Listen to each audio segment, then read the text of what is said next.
Bonjour, aujourd'hui je vais vous présenter la capsule pédagogique 1.4. Nous allons voir les régularités et les relations. C'est la mathématique 7e année.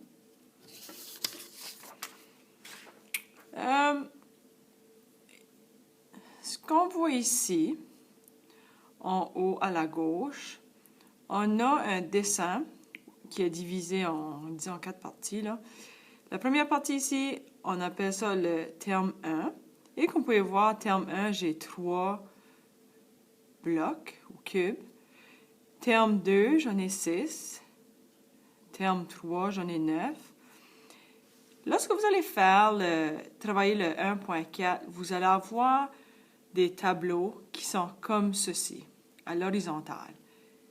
La rangée qui est au-dessus, vous ne le voyez peut-être pas bien, c'est écrit rang du terme. Ce que ça représente, ceci, c'est, si on regarde la photo qui est en haut, le rang du terme, on a 1, 2, 3, 4. Ça représente 1, 2, 3, 4. La valeur du terme, au premier terme, ici, on avait 3 cubes. Vous voyez, on a 3. Au deuxième, on a 6. Troisième, 9. Quatrième, 12. Imaginez si on avait un cinquième. Seriez-vous capable de me dire combien qu'il y a de cubes? On va parler de régularité. On voit qu'à chaque fois qu'on augmente d'un terme, ici, vous voyez, si j'ai 3, qu'est-ce que je fais à 3 pour avoir 6? J'en ajoute 3, plus 3, plus 3. Ça fait que la régularité, à chaque fois qu'on augmente d'un terme, la valeur du terme augmente de 3. L'expression, notre expression algébrique. Qu'est-ce qui serait notre expression algébrique? Si j'ai 3, qu'est-ce que je fais? Si je suis au premier terme et j'ai 3, qu'est-ce que je fais? Est-ce que je fais 1 plus 2 qui me donne 3? Je peux l'essayer. Je fais 1 plus 2 égale à 3. Pour voir s'il y a une régularité, je dois faire la même chose à chaque terme. Disons que je dis, je vais toujours additionner 2. Est-ce que ça fonctionne? Si je suis au deuxième terme et j'ajoute 2, ça me donne 4. Alors, juste additionner 2, là, ça ne fonctionne pas parce que mon deuxième terme, j'en ai 6. Là, je sais qu'il y en a probablement de vous qui puissent voir c'est quoi quelle serait notre expression. Si j'ai 1, je peux multiplier avec 3. 1 multiplié avec 3, ça me donne 3. Je vais voir si ça fonctionne. 2 multiplié avec 3, oh, ça me donne 6. 3 multiplié avec 3, ça me donne 9. Alors, pour savoir c'est quoi mon expression, j'ai 3n.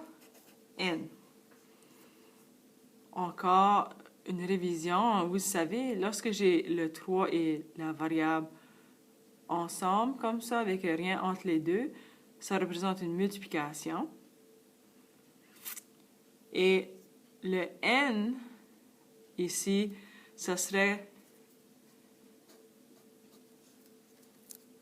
représente le rang du terme. Ça fait, si je remplace n avec 1, 3 fois 1, ça me donne 3. Si je remplace n avec 2, 3 fois 2, ça me donne 6.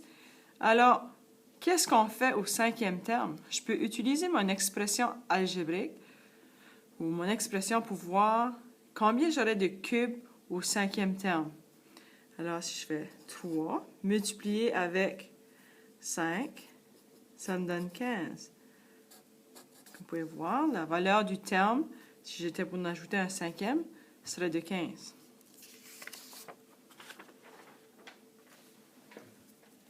Nous avons une petite situation ici. Lors de la journée du défi environnemental, la classe de 7e rivalise pour savoir, ou des classes de 7e rivalisent pour savoir quelle classe peut ramasser le plus de déchets. Ça fait des classes de 7e, on sait qu'il y a plusieurs classes. Rivalise, ça veut dire une rivalité, ça veut dire qu'ils sont en compétition. Ils veulent savoir quelle classe ramasse le plus de déchets. Nous allons pas voir combien toutes les classes ont ramassé de déchets, mais nous allons voir combien de déchets la classe de M. Josselin a ramassé. Ça fait M. Josselin et sa classe, eux autres se sont engagés à ramasser 6 déchets. Ça, c'est 6 déchets chaque personne, pas 6 déchets en tout. On veut savoir combien de déchets seront ramassés si le nombre d'élèves est, s'il y a 2 élèves, 4 élèves, 6 élèves, 8, 10, 12. Ça fait le nombre de déchets ici en haut, ma première rangée, ça représente le nombre d'élèves, qui serait comme les termes. Ça fait si j'ai 2 élèves, 4, 6, 8, 10, 12.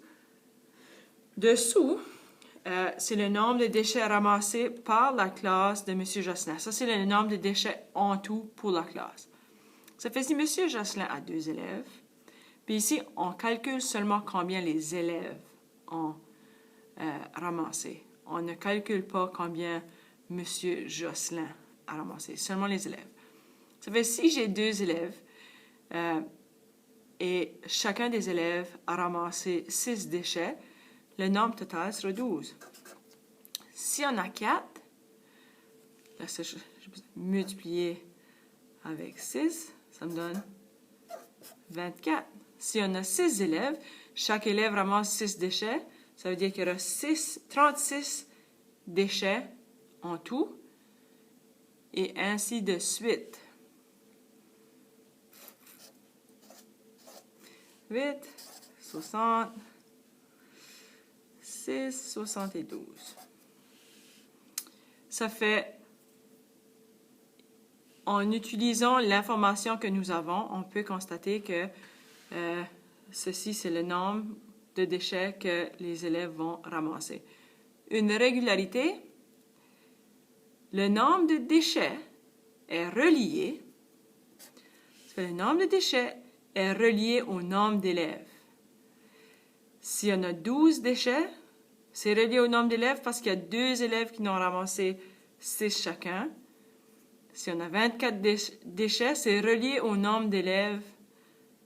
On a 4 élèves, ils ont ramassé 6 déchets chacun. Expression algébrique. Si j'étais pour faire une expression algébrique, vous voyez, à chaque fois, nous avons multiplié le nombre d'élèves par 6. Alors, on pourrait,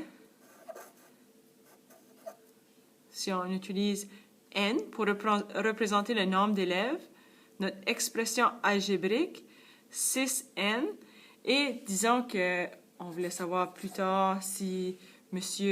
Josselin a 20 élèves, combien de déchets la classe ramasserait-elle?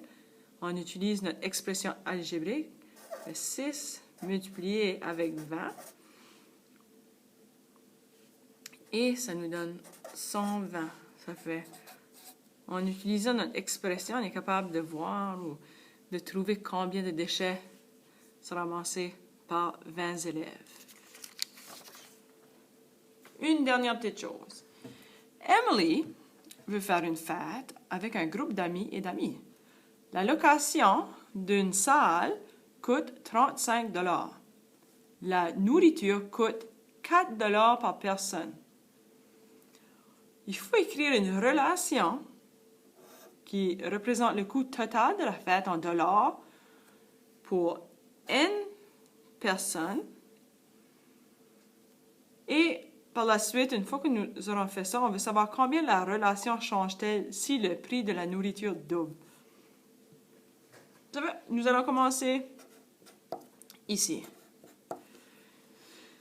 On veut voir, ça fait 35 $ pour la salle, 4 $ par personne pour manger. Ça fait, ici, la première rangée représente le nombre d'amis et d'amis. On a 0 amis, 5, 10, 15, 20, 25. Et ici, on a le coût de la fête. Combien ça va coûter pour la mère Emily s'il y a 0 amis, 5, etc. Et par la suite, nous allons explorer qu'est-ce qui arrive lorsqu'on double le prix de la nourriture. Ça fait le coût de la fête. Disons que Emily décide d'avoir sa fête une journée où est-ce qu'il n'y a personne qui est disponible de participer. Même s'il n'y a personne, ça va lui coûter 35 $ pour la fête. Ça, on l'avait vu, on l'a déjà vu. Le 35 $, c'est un terme constant. Ça ne change pas si elle a 5 amis, 10 amis ou 15 amis. À chaque fois que nous allons calculer combien ça coûte s'il y a tel nombre d'amis, un coût qui va toujours revenir, c'est le 35 $ pour la location de la salle. Ça fait, disons qu'elle a 5 amis qui viennent, mais 5 amis qui vont manger, ça fait, on va faire 5 fois 4, ça nous donne 20. Et avec la location de la salle, plus 35, le coût total pour avoir ces 5 amis est de 55 $. Voyez-vous ici, cette rangée ici, ça va être notre N. N représente le nombre d'amis. 5, ça représente le nombre d'amis. Et là, je suis en train de travailler pour essayer de trouver c'est quoi ma relation. Je sais que j'ai mon terme constant de 35. Et à chaque fois que je vais faire mon calcul, je vais multiplier le nombre d'amis avec 4. 10 fois 4 égale 40. 40 $ pour que les amis puissent manger, plus 35 $ pour louer la salle. 75 $. Alors, ici, je vais écrire ma relation, mon expression algébrique. 4n plus 35. 4 multiplié avec n, qui représente le nombre d'amis, et j'ajoute 35. Alors, voyez-vous, j'utilise cette même stratégie ou la même expression pour compléter mon tableau. Ici, coût de la fête si le prix de la nourriture double. Le 4 représente le montant d'argent que ça coûte pour la nourriture. Et si ça double, je vais multiplier ça avec 2.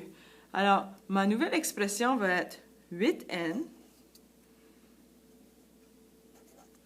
plus 35. Qu'est-ce qui arrive si j'ai, ou Emily a 0 amis qui viennent à sa fête? Ça va encore coûter 35 $.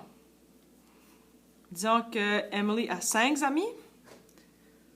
8 multiplié avec 5, ça nous donne 40, plus le 35 $ pour la location de la salle. Et le coût total pour la mère d'Emily est de 75 $. Ce que vous allez faire avec ce que nous avons appris, vous allez compléter la table de valeurs. Et par la suite, lorsque vous serez capable de faire ça, vous serez prêt pour travailler le 1.4.